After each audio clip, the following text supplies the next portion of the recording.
మనతో ఇప్పుడు retire SP చెన్నంచెట్టి Chakrapani గారు ఉన్నారు. సార్ నమస్తే అండి. నమస్కారం అండి. సార్, ఇప్పుడు జగన్మోహన్ రెడ్డి గారు పదే పదే పోలీసులను ఉద్దేశించి ఎక్కడున్నా సరే బట్టలు ఉప్పదీస్తాను, సప్త సముద్రాల అవతలు ఉన్నా సరే లాక్కొచ్చి నాటి రోడ్లో నిలబెడతాను అంటూ ఆయన చేస్తున్న వ్యాఖ్యలు ఎలా చూడాలంటారు? ఇలాంటి వ్యాఖ్యల్ని వారండి మాజీ ముఖ్యమంత్రి గారు మనోరభ్రం కోల్పోయి పోలీసుని బెదిరిద్దామని కానీ ఇంకోటి బెదిరిద్దామని కానీ ఇటువంటి వ్యాఖ్యలు చేస్తున్నారండి.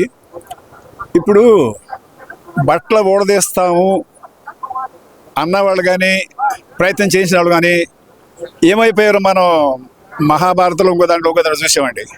అది కరెక్ట్ కాదు. పోలీస్ డిపార్ట్మెంట్లో సుమారు ఒక 5,000 మంది స్త్రీలు కూడా ఉన్నారు డిపార్ట్మెంట్లో. మరి ఇదే పోలీసులు తోటి చేయకూడని పనులన్నీ చేయించి చాలామంది ఆయన మాటిన వాళ్ళు జైల్లో ఉన్నారు. కొంతమంది యాంటిసిపేట్ బెయిల్ ట్రై చేస్తున్నారు, కొంతమంది ట్రాన్స్ఫర్ అయ్యారు, కొంతమంది సస్పెన్షన్లో ఉన్నారు. వీటన్నిటి కారణం ఎవరండి? వారు కదా, జగన్మోహన్ రెడ్డి గారు కదా. ఇప్పుడు మళ్ళా ఇప్పుడు పోలీసులు వారి పని వాళ్ళు చేసుకుంటున్నారండి, కరెక్ట్గా చేస్తున్నారు.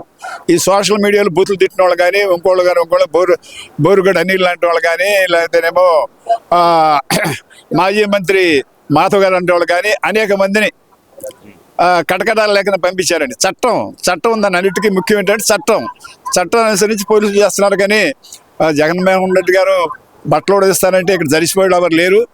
దానికి మా వర్కింగ్ అసోసియేషన్లు కానీ లేదా మేము రిటైర్డ్ పోలీస్ ఆఫీసర్లు, నేను రిటైర్డ్ పోలీస్ అసోసియేషన్కి స్టేట్ జాయింట్ సెక్రటరీని, అట్లా గుంటూరు జిల్లా ప్రెసిడెంట్ని. మా వర్కింగ్ అసోసియేషన్ వాళ్ళు లీగల్ ఆస్పెక్ట్ ఆలోచిస్తున్నారు. అది కేసు తప్పనిసరిగా పెడతారండి, వారిని కూడా కోర్టుకు లాగుతారు.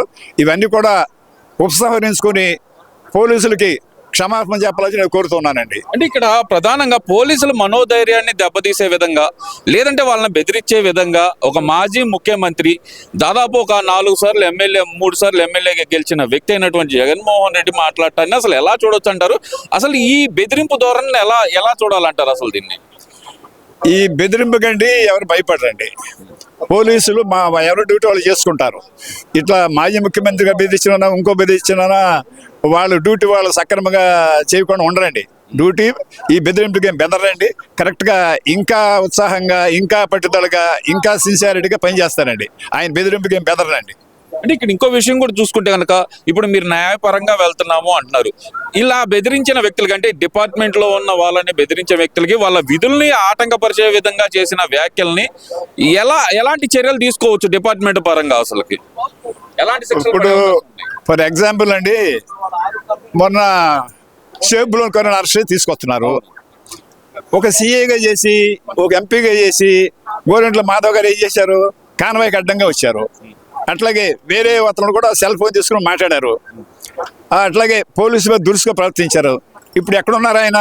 రాజమండ్రి సెంట్రల్ జైల్లో ఉన్నారు. అదే జరుగుతుందండి. పోలీసులు బెదిరించినా, చట్టానికి ఆటంకపరిచినా, విధుల్ని ఆటంకపరిచినా ఇప్పుడు చూస్తున్నాం కదా, అదే జరుగుతుంది. చట్టం దాని పని చేస్తుంది.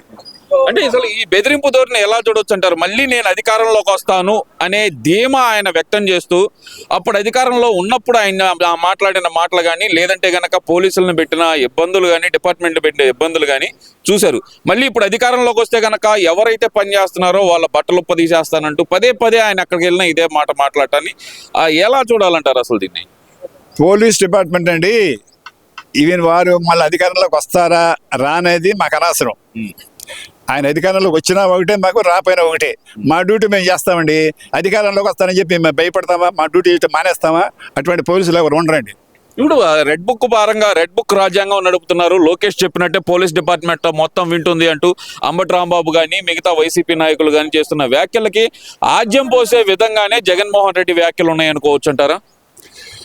రెడ్ బుక్ లేదా గ్రీన్ బుక్, ఆ బుక్లు మాకు అనవసరం అండి. మా డ్యూటీ మేము చేస్తామండి. రెడ్ బుక్ అంటే వాళ్ళు ఎవరైతే అన్యాయంగా ప్రవర్తించారో, అధర్మంగా ప్రవర్తించారో వాళ్ళందరూ నోటు చేసుకున్నారు, దాంట్లో తప్పు లేదు. అందుకని ఇప్పుడు మా డ్యూటీ మేము చేస్తామండి. జగన్మోహన్ రెడ్డి గారు ఇంకోళ్ళు చూడమండి. ఆ బుక్కుల సంగతి కూడా మాకు అనవసరం. మా డ్యూటీ మేము చేస్తాం సక్రమంగా, ఎవరికి భయపడం.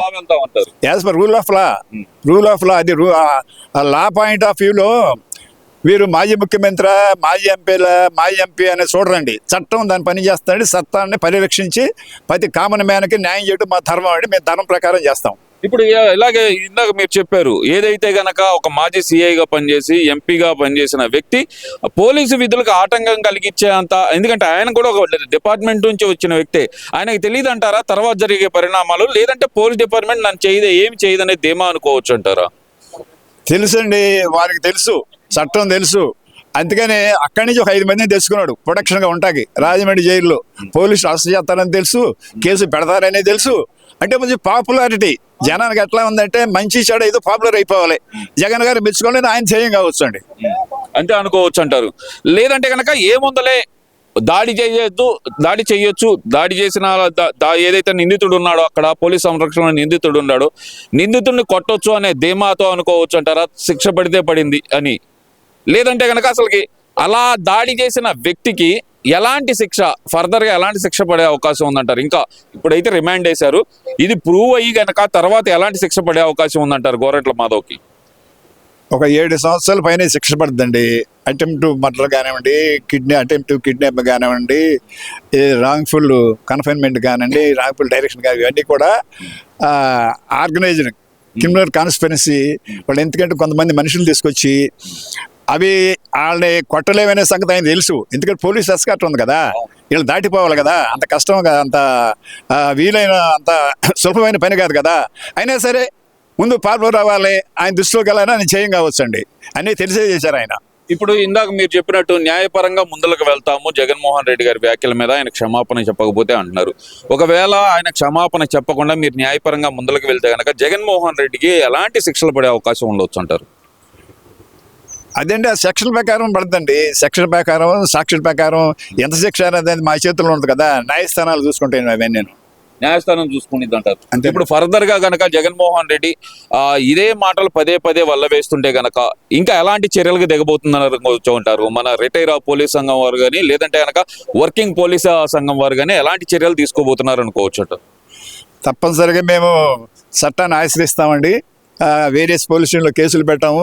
ఇట్లాగే ఈ రకంగా కొనసాగితే వారు మాటలు మేము సహించరండి. మా అసోసియేషన్లో మా హక్కుల కోసం, మా మానవాళిని కాపాడుకోవడం, ప్రజలను కాపాడుకోసం అవన్నీ కూడా మాకు రికగ్నైజ్డ్ అసోసియేషన్ అండి ఇది. అది కూడా వారికి కూడా తెలుసు. దాని ప్రకారం చట్టపరంగా ముందుకెళ్తామండి. ఇక్కడ ఇంకో విషయం కూడా సార్, ఇందాక మీరు అన్నారు దాదాపు 5,000 మంది పైన మహిళా పోలీసులు పనిచేస్తున్నారు అని. ఆ సంగతి జగన్మోహన్ రెడ్డి గారికి తెలియదు అంటారా? ఎందుకు తెలియదండి, ఎందుకు తెలుసు అంటే వారు ఉపయోగించినప్పుడేమో ఏం అడ్డం లేవు. ఇప్పుడు సక్రమంగా చేస్తున్నారు. సక్రమంగా వాళ్ళ పని బాగా చేస్తారు. కానీ జగన్మోహన్ గారి పని ఇంకోటి దేనికి చేస్తామండి? చట్ట ప్రకారం మేము పని చేస్తాం. తెలుసు ఆయనకి, ఎందుకు తెలియదు? ఇందులో అమాయకులు ఎవరు లేరు. ఇప్పుడు డిపార్ట్మెంట్ మొత్తాన్ని అంటున్నప్పుడు అయినా మహిళా పోలీసులు కూడా ఉన్నారు, వాళ్ళు మహిళలే కదా. ఆ మహిళల్ని ఇలా మాట్లాడటం ఎంతవరకు కరెక్ట్ అనేది ఒక్కసారి దాని గురించి అసలు ఎలా మాట్లాడాలో నాకే అర్థం కావట్లేదు సార్. అసలు ఆయన ఎలా మాట్లాడగలుగుతున్నారు ఈ మాటలు అసలుకి మహిళలను ఉద్దేశించి కూడా? అంటే అండి, మనుషులు తిట్టించడం కానీ, క్యాస్ట్ని తిట్టించడం కానీ, నాయకులు ఒకరినొకరు తిట్టించడం కానీ గత 5 సంవత్సరాల నుంచి మనం చూస్తున్నామండి. అదే ధోరణిలో ఆయన మాట్లాడుతూ ఉన్నారు. పోలీసుల ఆత్మధైర్యాన్ని దెబ్బతీసే విధంగా ఉన్న ప్రవర్తిస్తున్నారు అనుకోవచ్చు అంటారా? లేదంటే కనుక పోలీసులు ఇప్పటికైనా సరే మా నాయకులు జోలికి రాకుండా ఉండటానికి ఇలాంటి పదాలు, అంటే తెలుగుదేశం వైఎస్ఆర్సీపీ నాయకులు జోలికి వెళ్లకుండా ఉండటానికి ఇలాంటి పదజాలం ఏమన్నా వాడుతున్నారు అనుకోవచ్చు అంటారా? ఇటువంటి పదజాలానికంటే ఏ పోలీసు భయపడ్డు, మా డ్యూటీ మేము చేస్తామండి. అంతేగాని వారేదో సప్తశబ్దాలు దాటుతాం, ఎక్కడికి వెళ్ళి వదిలిపెట్టడం ఎవరు పట్టించుకుంటారు? ఏంటండి, ఆయనకే నష్టం, ఆయనకే బ్యాడ్, అది ఆయనకే నెగిటివ్కి వెళ్తుంది పబ్లిక్లో. ఏదన్నా ఉండి మామూలు సక్రమంగా మాడితే పబ్లిక్ అప్రిషియేట్ చేస్తారు. కానీ ఇటువంటి మాటలు మాడితే జనం తిట్టుకుంటారు కదా. Okay sir, thank you sir.